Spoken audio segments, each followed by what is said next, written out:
I've seen a lot of students preparing for the Duolingo English test who misuse semicolons, which is going to lose you points on the DET.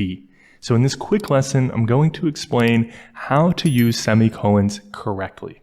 The two most important things to understand about semicolons is the grammar rule and the style rule that dictate how they are used. So the grammar rule is that a semicolon replaces a period, not a comma.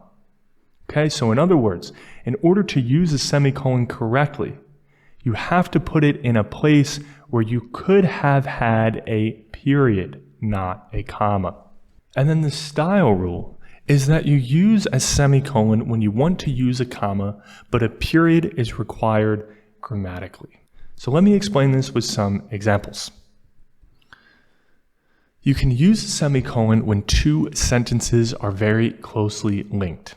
So that's why you'll use a semicolon when you want to use a comma. You have two ideas that are very closely linked. Here are good examples of semicolons. Summer is my favorite season. The weather is so nice. So you can see the idea of the first part of the sentence, summer is my favorite season, is very closely linked to the idea in the second part of the sentence, the weather is so nice. Also, in general, we will use semicolons to connect two very short parts of sentences called clauses.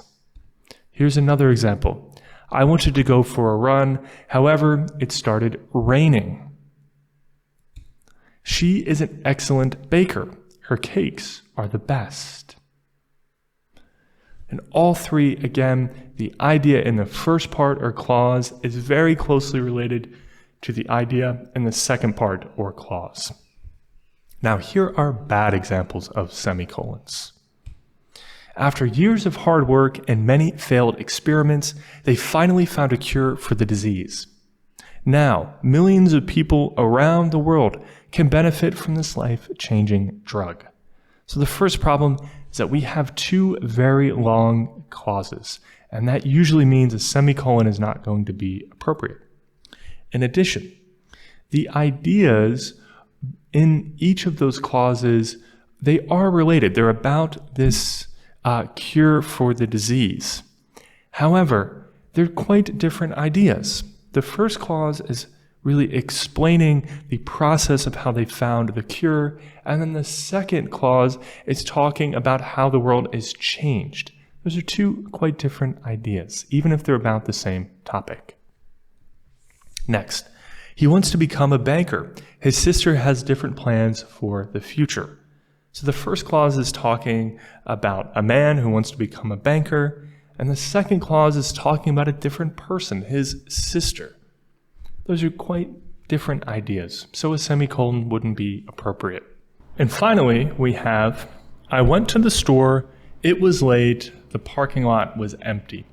So although these clauses are very short, the ideas are too different to connect them with semicolons. I went to the store, it was late, the parking lot was empty. These are quite different ideas. So here's what you can remember. You almost never have to use a semicolon.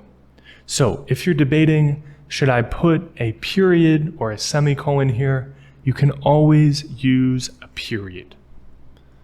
So that's why this sentence, summer is my favorite season, the weather is so nice, is perfectly fine in English. Nobody will tell you that you have to use a semicolon here or that you even should. And the same goes for the other examples that we looked at of sentences that use semicolons well. They would be perfectly fine if we used periods instead. All right, let's recap what we've covered. So a semicolon can replace a period, not a comma. This is the most important thing to remember because this is the biggest source of mistakes. People will put a semicolon where a comma needs to go, and that results in a grammatical mistake that will lose you points on the DET. A semicolon is used to connect two sentences that are very closely related. And finally, if you're not 100% confident about the grammar rules for semicolons, don't use them. Again, semicolons are almost never required, so you can safely just use commas and periods instead and avoid making mistakes with semicolons that will lose you points on the Duolingo English test. If you found this video helpful, please be sure to like and subscribe. That way we know that we should keep making more like it. If you want to keep learning essential grammar that will help you with the DET, then I recommend that you check out this other lesson. I'll see you over in that one.